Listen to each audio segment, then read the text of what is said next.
What I want you to leave with today is that particular piece of earth that has come to us as the Warner Parks, do you need me closer?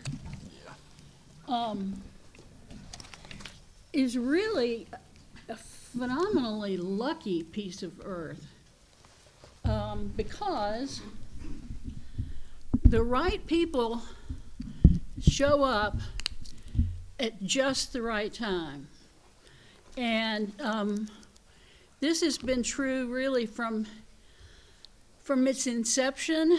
The Warner Parks first opened in 1927, so that means our 100th is just around the corner. So what I want you to do is think about how much you love the Warner Parks, and if there's any way that you can get involved for the 100th celebration. And you know, there's stuff for old, young, able-bodied, disabled, all of us. I'm going to do a quick list. You don't have to raise your hand. I just want you to think if these are things that you have done in Edwin Warner or Percy Warner. Have you walked, hiked, or run? Yes. Have you ridden a horse? Yes. Have you attended a program at the Nature Center? Have you picnicked? Oh, yeah. Bird watched? Watched or played baseball or softball or soccer? Okay, one lone soul over there. Have you gone to a star party out there on the field? Yep. Have you helped band birds? What about sledding? I don't have that on my list. Who has sledded there? Okay, cool. I have to put that on the list. Who has walked part of the Natchez Trace there? Do you know where it is? Oh, yeah. Yeah. It's that strip that's alongside the parking lot in Edwin Warner.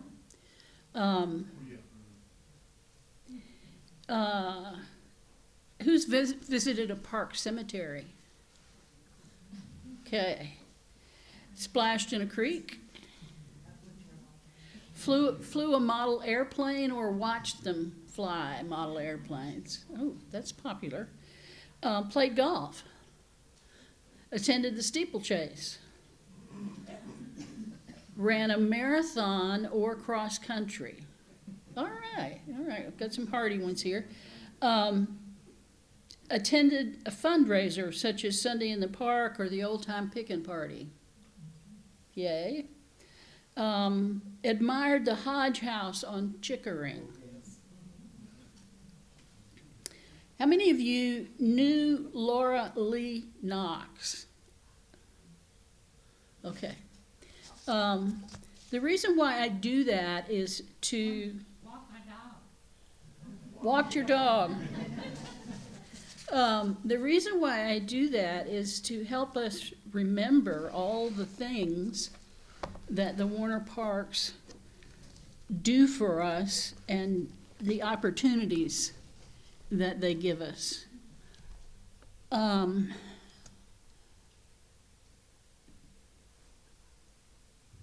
Where is the image, my friend? It'll take a moment for your computer to wake up. Yes, it will. But it should be connected once you're awake. Be connected here, I think. Tracy, can you help? There it is. Oh, okay, that did work. Thank you. So, these parks that you love so much, this is what they looked like in the 1970s, in the early 70s. The parks founded in 1927, in the first 20 years, just went gangbusters. So popular, the acreage tripled from 800 something acres to 2,400 something acres. And they were cherished, but by the early 70s, this is what was happening, among other things. The gentleman in the background is David Schaefer, who was the first Nature Center director. So we have a big debt to pay to him because I am going to, yes, it is Bob Brown. Let me back up just a second here.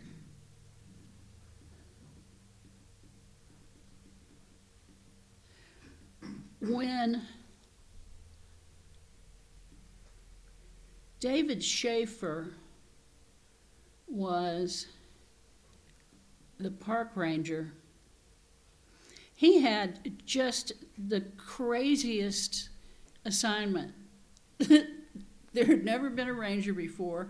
There was no Friends program. There were no volunteers. It was just kind of, I won't say it was the Wild West, but it did sort of feel like that, I think, in some ways. He lived That's me. the little White House that's still there, that I think it's changed in its use, but I think now it's, I don't know, is it the bird? I think it's the bird facility now, because I didn't know this when I started working on the book, but the bird program at the Warner Parks is huge and it's important. And so if you think you'd like to get involved in that, they have bird bandings regularly, which is a pretty cool thing. But anyway, this is in that little white house, and David, I am having trouble getting to the next thing. Let's see here. Here's a better picture of him. He really did a yeoman's job. And so what we're talking about today, this is part 2 of the parks. So I'm picking it up in the 1970s because in the former program that I did last June, I think, we did it, literally like when dinosaurs roamed the earth. So, okay. So, as I was saying,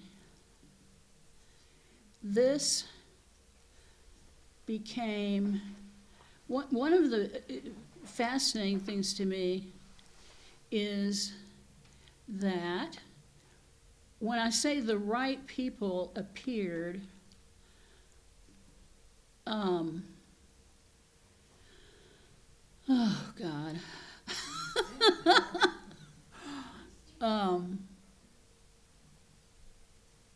There was, after David left,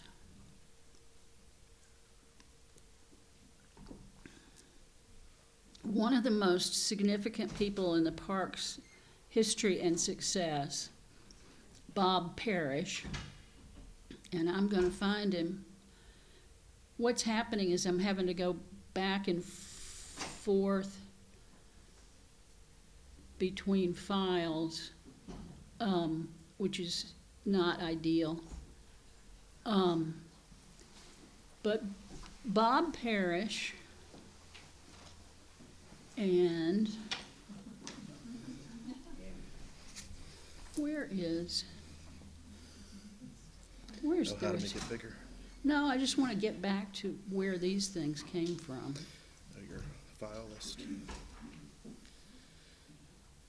Yeah, I think. Is it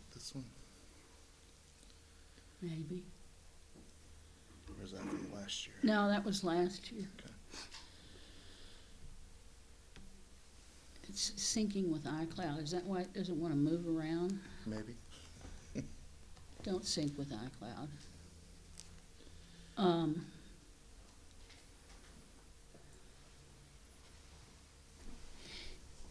There were 4 people that called themselves the Four Musketeers. Bob Parrish was one. Sandy Bivens, whom many of you probably know, was another. And Sandy became director of the Nature Center. And then when was it Bill Boner? Said that he wanted to get a lot of things done before he left office. And so one of the things that he wanted to get done was nature centers at Beaman Park and at Shelby. And so Sandy was stretched, I can't even imagine, impossibly thin to pull those things along. And then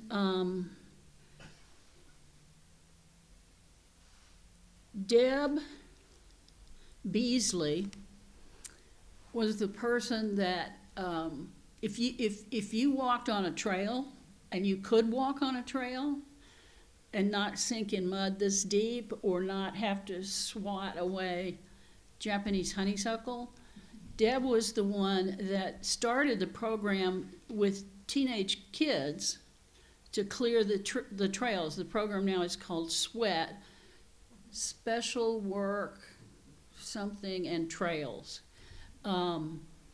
which has become a very big staple of how they keep the park going. The importance of volunteers is, it cannot be overstated. There are roughly, when I did the book, and the book is now 3 years old, which is hard to believe,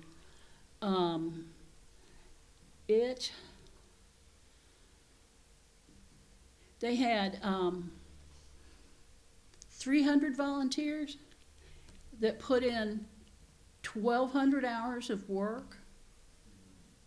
Or was it 12,000 hours of work? A lot of work.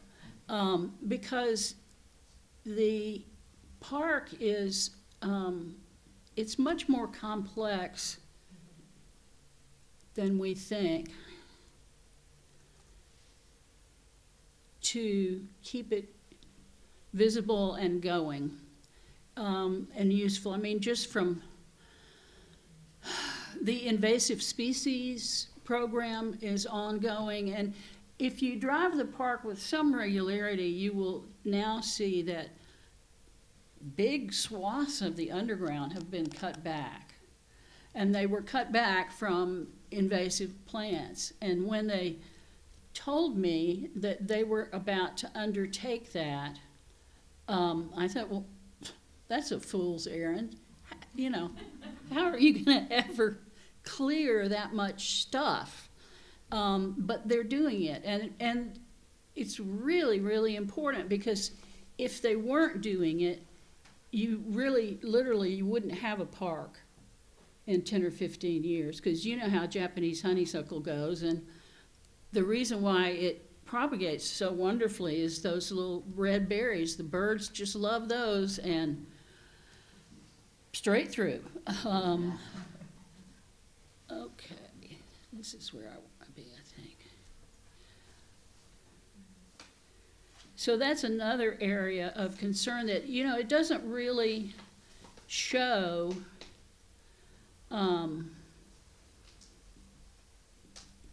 when you're just going to the park and you think, I think I've got it now. You think, well, okay, you know, it's a nice park. But these are the 4 people that really anchored it in the modern period and turned it around in a lot of ways. On the right is Bob Parrish. You're not seeing it? It'll take just a moment to come up. Okay.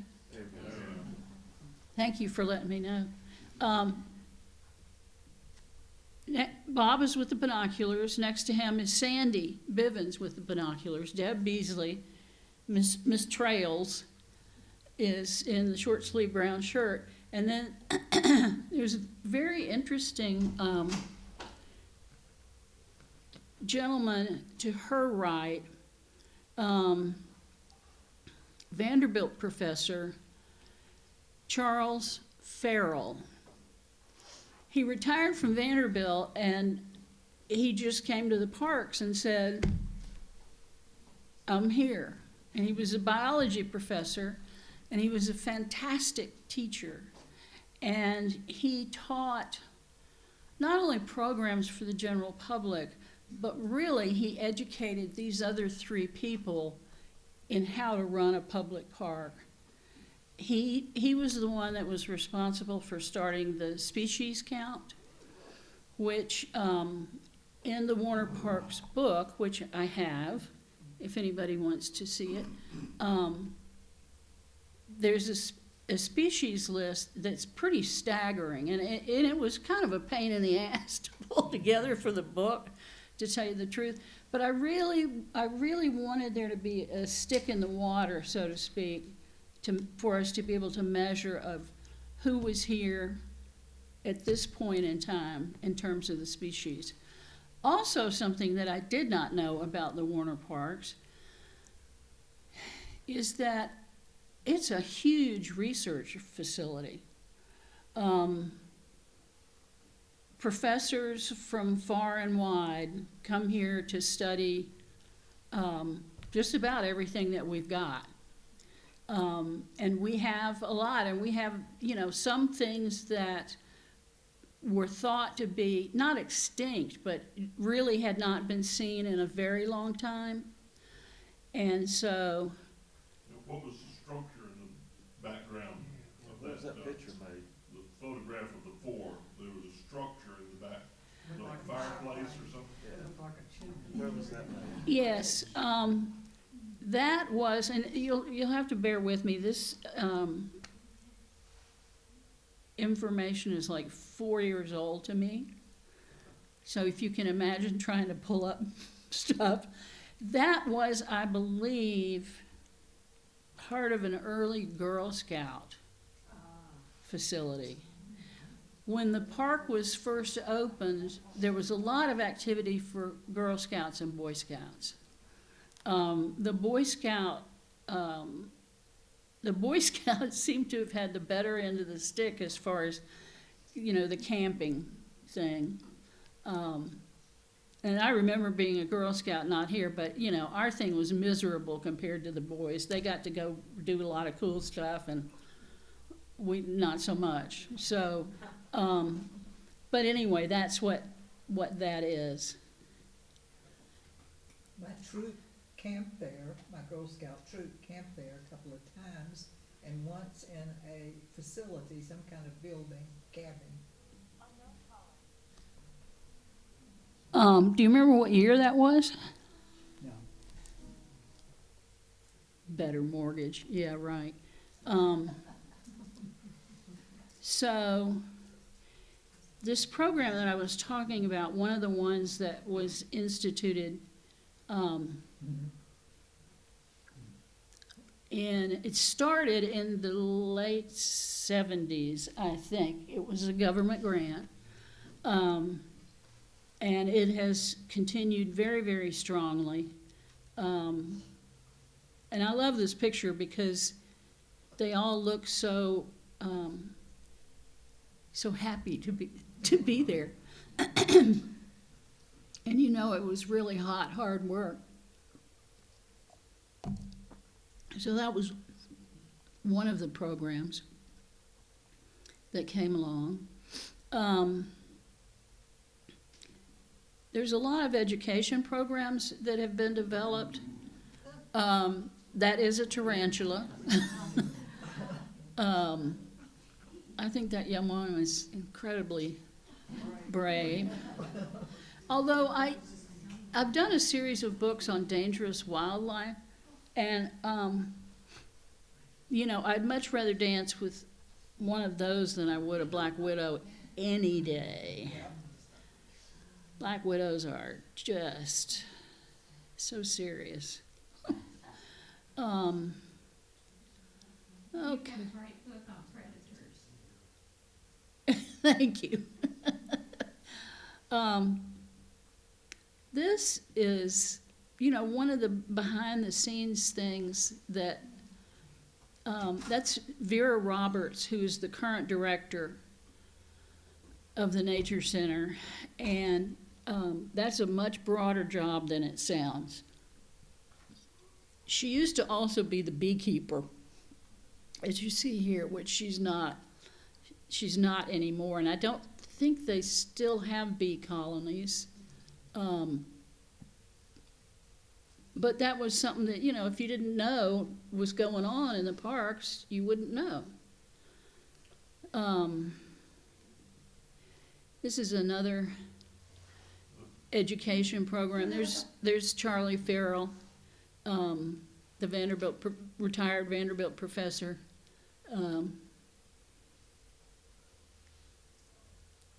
Teaching a little kid how to be brave, because the snake is longer than he is tall.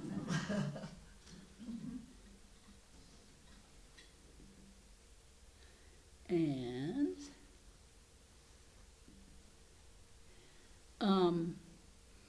one of the other amazing characters was Catherine Goodpasture.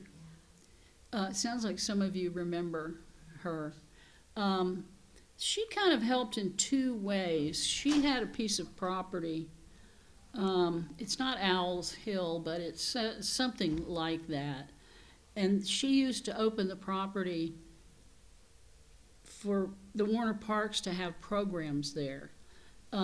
She was a big bird person, and right here she's teaching kids how to hold birds when they're banded. And I asked Sandy Bivens one time, I said, does that freak the birds out? And she said, it doesn't really seem to. They're just, gently holding them by their feet. So, if you hang out there, you learn a lot of really cool stuff.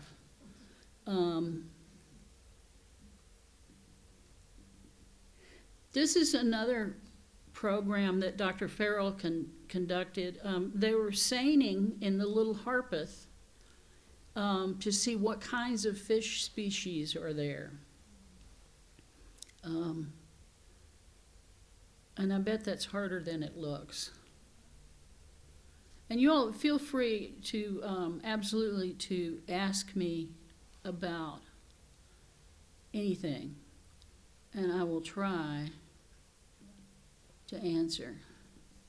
Did the woman holding the bird live on the corner of Hillsborough and Old Hickory?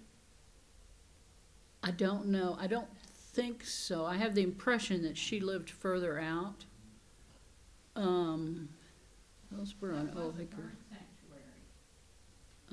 I don't know about that, Sandra. I don't know. Here's Sandy Bivens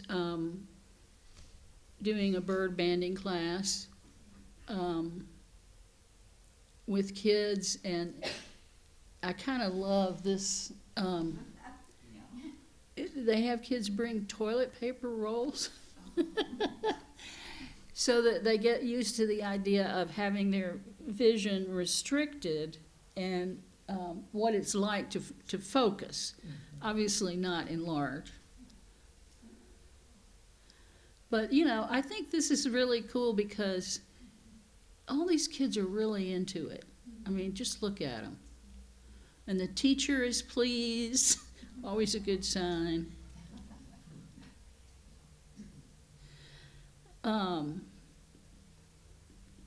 As far as the species hunt, this is a Harbison hawthorn that had not been seen in this region in a long time.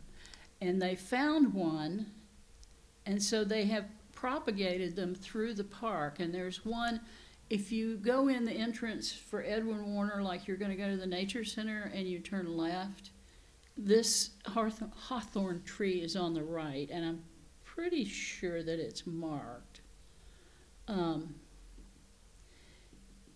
talking about the people the right people at the right time. The gentleman on the right is Jim Fike, F-Y-K-E. Jim Fike was head of Metro Parks, and man, was he beloved.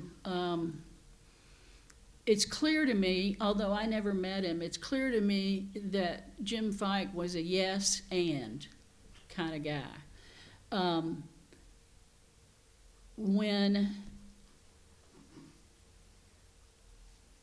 When the Friends of Warner Park group formed, he enabled the city to be a partner with them and divvy up the various responsibilities and areas of authority for the parks. And, you know, there are a lot of bureaucrats that would have just said, no, I don't think, no, we can't do that. But Jim was a let's do it kind of guy. He's unfortunately deceased. And then so he's an example of the right person at the right time.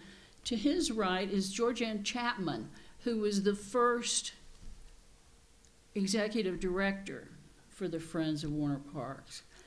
And I cannot overestimate the importance of the Friends. If you love the parks at all, join the Friends, because they're really a huge muscle for those parks. And they would be much less richer and developed and maintained were it not for the Friends. So Georgianne came along at the right time as the first executive director because she was all about organizing and pulling people together. And so she's the one that got a database going and got a newsletter started and sort of put the Friends on the map.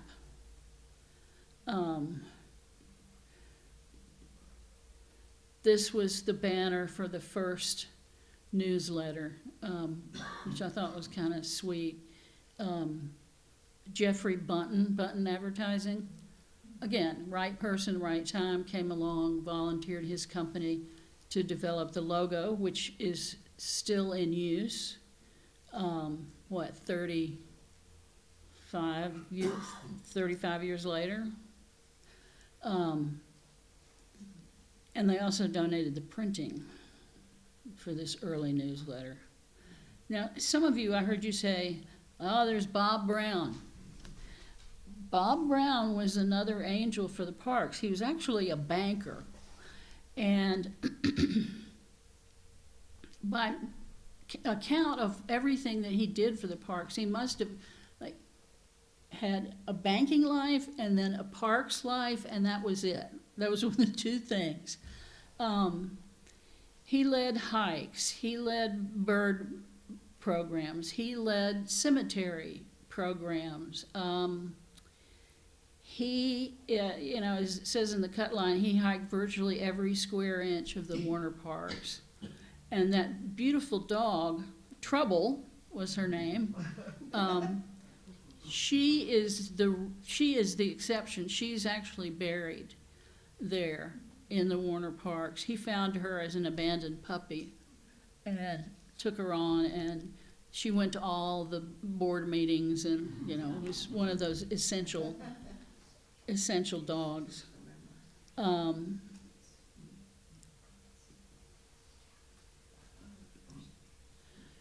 So, who knows Eleanor Willis?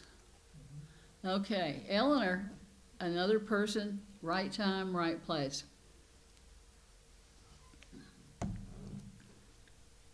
Eleanor became the next executive director after Georgianne Chapman.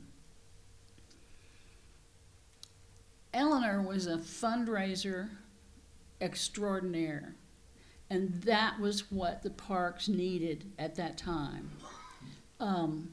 Georgianne had, pulled together a list of people, had started a core of the Friends, and so then Eleanor started raising money for the parks very, very successfully.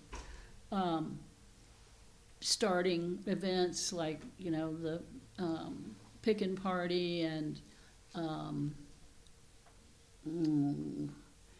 it's the picnic event in the spring, and now they have, no, that's in the fall. Now they have one in the spring also. And I said, Eleanor, how do you raise money? I mean, is it hard to ask people for money? And she said, no. It's not hard at all. You know, it's the parks.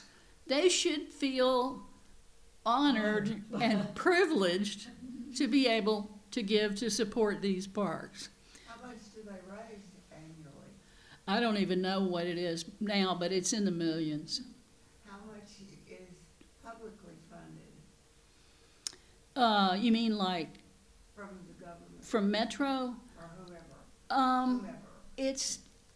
I don't think it's, and I could be wrong about this. I don't think it's quite divided like dollar for dollar. Like Metro Parks, for example, keeps the grass mowed, which in the summer that's a full-time thing. I mean, you finish and you start right over again. The Friends of Warner Parks are the ones that are doing all the extra things. I mean, if there was not what the Friends contribution, you'd still be able to go to the park, but honestly, you know, the picnic shelters would be rotted and gone, for example. That's one of the things that the Friends do is restore those.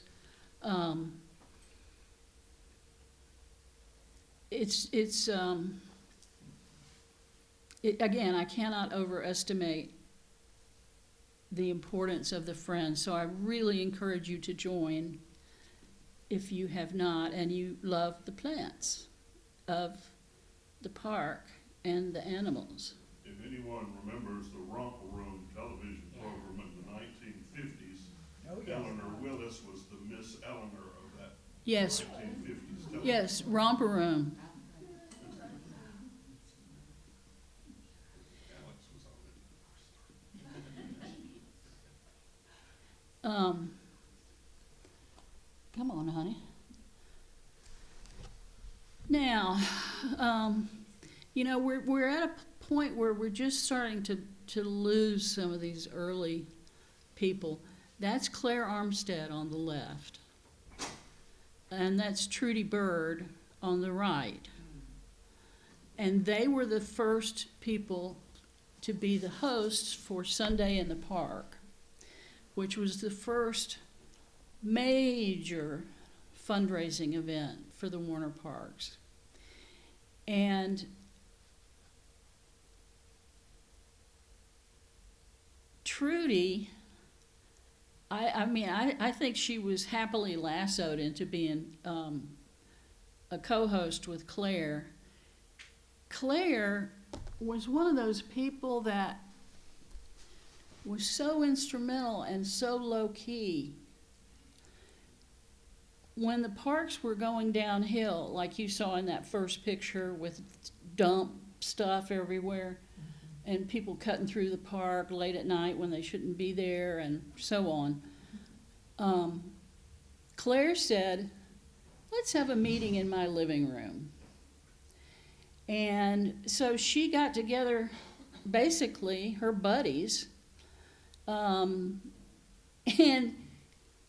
that's where the Friends of Warner Parks was really founded. There were no officers, there were no bylaws, like, you know, the whole spirit of the thing was, these are our parks, and they're going downhill, and they're important, and we're going to do something about it.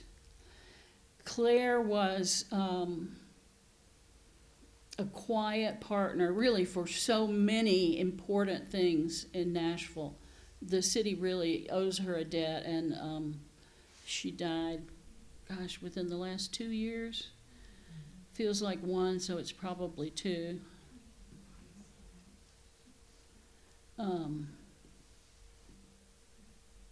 This is the first the very first program for Sunday in the Park. And I think that they still use this template with this image of the gates and a ribbon for the invitation. Because, you know, it's Nashville and we love our traditions. The Full Moon Pickin' Party is another big fundraising success that Eleanor Willis started. They had tried several things and just was not, didn't catch fire really. But if you've not been to a pickin' party, I heartily recommend it. It's like a big old open air family reunion. I'm not even particularly a fan of bluegrass music, but it's a blast. It's a really, really neat thing to go to. There's a lot of informality there. Okay, from that little white house that David Schaefer was living in, this, of course, is the nature center that we have now. And when Eleanor decided that, you know, they were going to fundraise to do this, and I hope you're getting the idea that Eleanor Willis has been really important in the history of the parks. She used her connections and approached Cal Turner. And this was a $4 million undertaking. And so Bob Parrish on the left, Eleanor in the purple, Cal Turner in the center, Sandy to his left, and I can't remember the name of the gentleman on the left, but he's the one who was the connection to Cal. And Cal on the spot said, I'll give you 10% of your goal. Is that David Wiles? I think so. So again, Cal, you know, those of you who've tried to fundraise on that scale, to have somebody, the first person that you ask, say, sure, I'll give you 10% of the whole goal right now, today, is huge, because then that opens the levers and the doors for so many other things. So, the interior of the first nature, of the new nature center, which I'm assuming that the tree is still in the center, isn't it? Does anybody know? Yes? You can go in there, and the exhibit interprets the park at night, which I think is just genius. There's so many parts to the nature center, like the pond. This was not there. They knew that they wanted to be able to teach kids about aquatic environments. So the pond became an addition. The other thing that Eleanor, under her tenure, there are so many historic properties on the 2,400 acres. Now it's over 3,000 acres in the park. It's not like they were everywhere, but the park was, it was a very residential area. I don't mean like suburban. I mean like family farms that had been in families for decades and decades. So there are some extant structures, such as this spring house, which was the first restoration that the Friends undertook, because they just felt like it was part of their stewardship of honoring the people who lived on that land and loved that land for so long.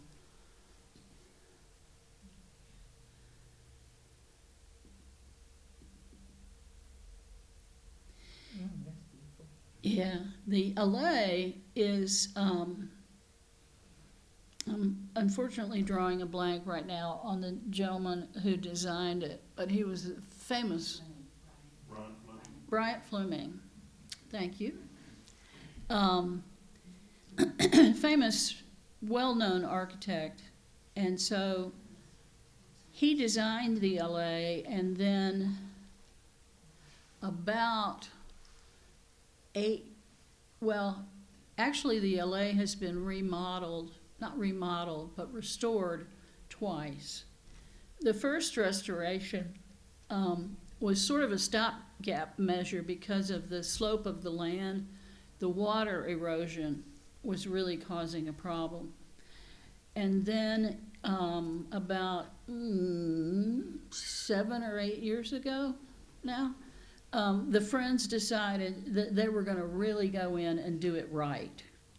And so I don't know if you remember what it was like before, but now it's just like so tidy and strong, and you can really see Bryant Fleming's design idea much better,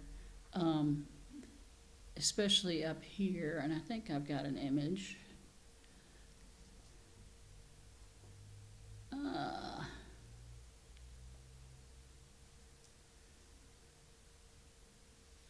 Let me jump back to another historic house restoration. And again, all of this has happened since the early 70s, which is just a prodigious amount of work and money to be raised. I mean, Eleanor Willis used to say when she would talk to people, the parks are like an 800-pound gorilla. They will eat money as if it was bananas. I mean, it was just, there was always something else that needed doing. So this is the Hodge House under restoration. Now, it looks as though they just demolished it and left the fireplaces standing, but they actually dismantled it and numbered every piece of wood so that it could go back exactly as it was, and that's what they made it into. And it's a beautiful space inside if you want to have a wedding or a special reception or a family reunion that would be particularly memorable. You can rent the Hodge House to do that. It's gorgeous inside. Yeah, it's really neat. The Friends, again, responsible for all the things you just saw restored, started to restore the shelters. This is the shelter that was restored at Indian Springs. They got a Metro Historical Commission award for the effort.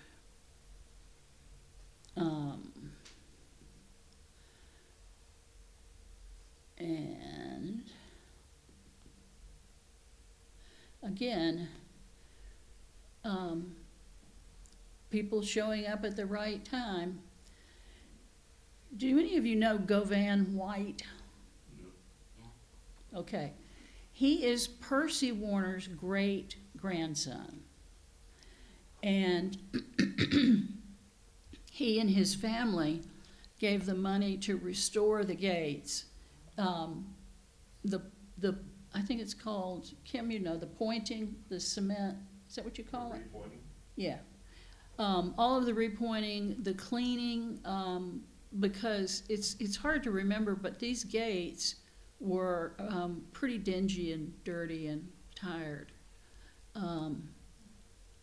And I mean, nothing says the Warner Parks like these gates.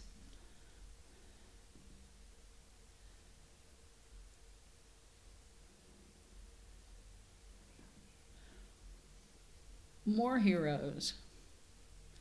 Okay, Warner Bass. Who knows Warner Bass? Warner Bass, and that's Julia Land Street. Julia was president of the Friends board of the Friends, and Warner, he is the grandson of Percy Warner. And it's very interesting to me. Edward Warner. Yes, you're right, it was. Because I have the passage in the book. Edwin Warner had lost an arm in a hunting accident when he was 16.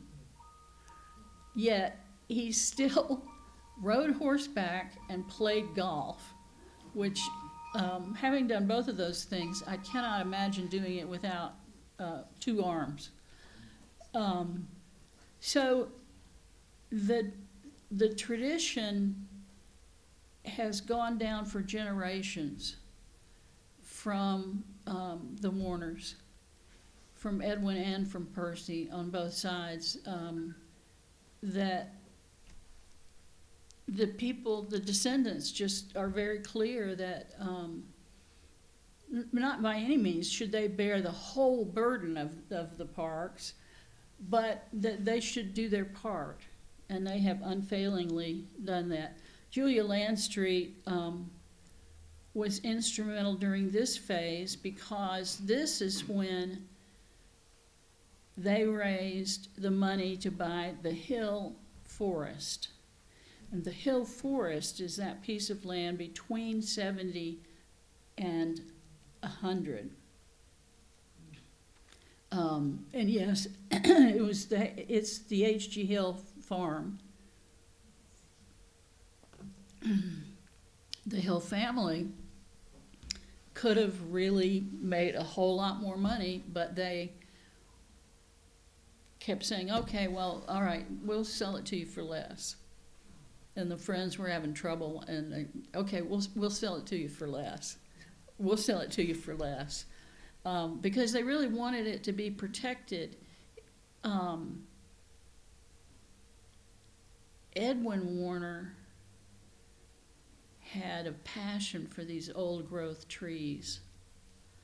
And so that was part of why it really mattered to him. Okay. We're getting close here. Could I ask a question? Absolutely. What is your connection that you're a historian of the park, or I wasn't clear on that part? You're a historian that's written about the park. I am that. I am, yes. The book had been in the works for a long time and had several false starts, and then the friends hired me to pull it together.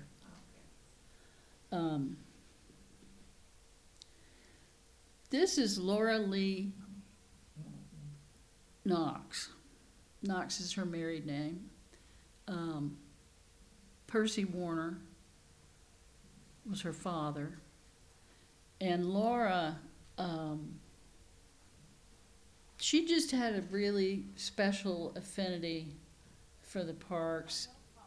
She lived at Harpeth Trace, so she lived across the street from the parks.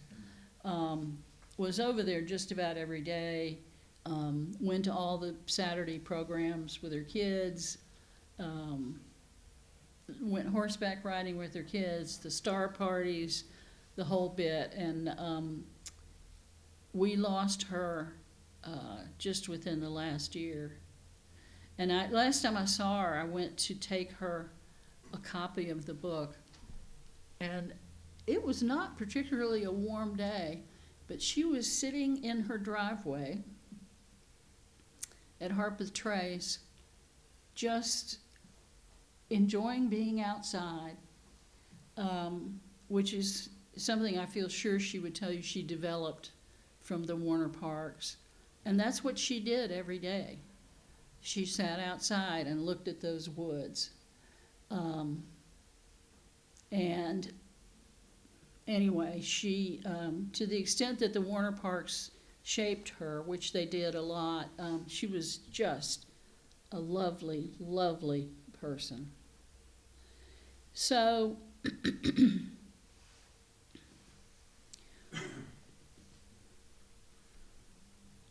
this illustration in the book because the Chestnut Group, which is the plein air painters group, does a lot of work in the park, and this is one of those.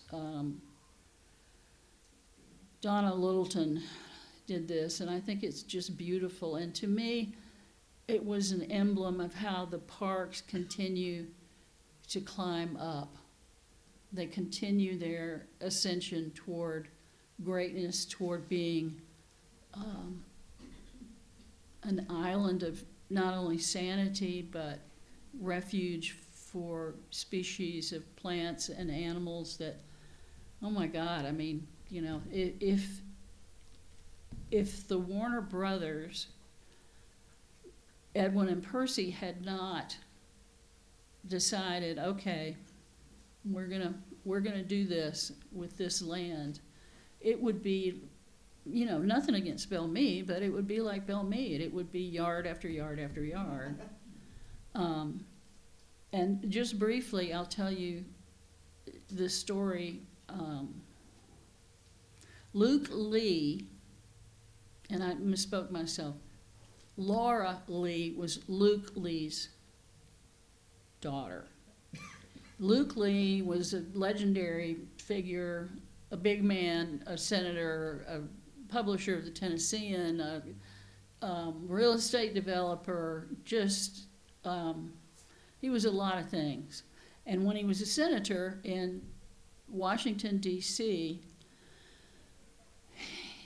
he was very taken with the Rock Creek Park. And so what he decided to do when he came back to Nashville is that he wanted to develop a big area of land for residential, but also to maintain a large swath of it as a park. And so when Belle Meade Mansion went under in 1907, Lonely Plantation. yes. Thank God you're here.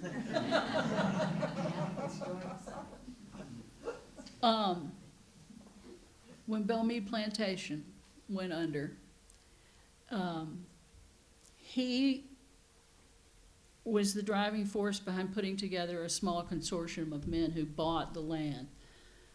So at that time, Belle Meade Plantation was, I want to say it was like 800 acres. And so he wanted to subdivide that, but it was out in the middle of nowhere then.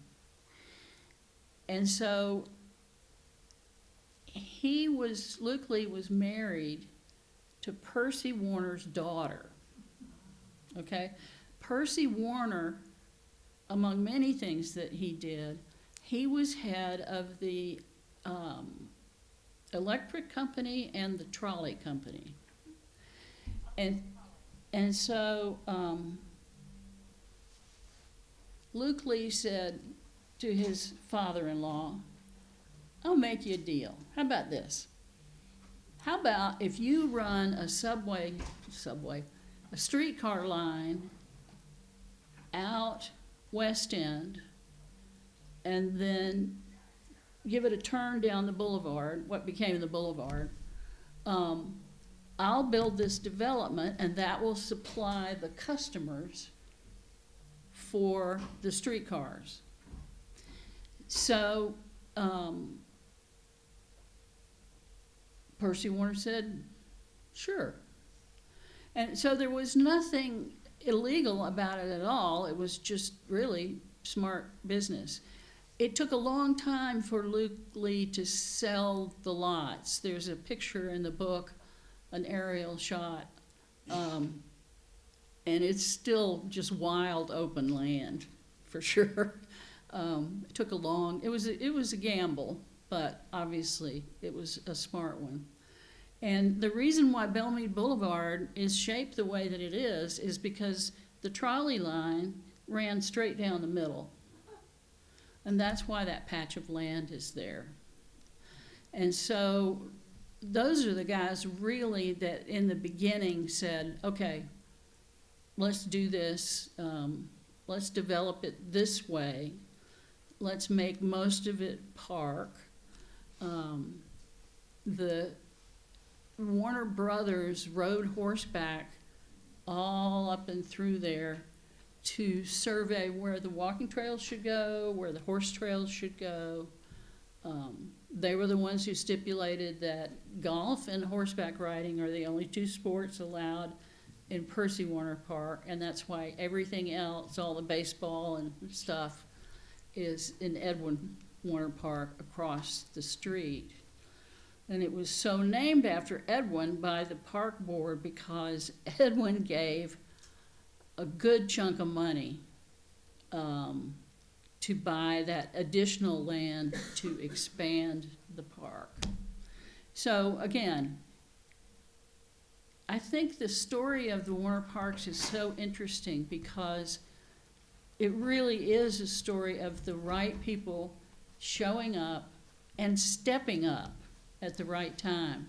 And so there's always a need for that. So let's keep doing it. Does anybody have any questions?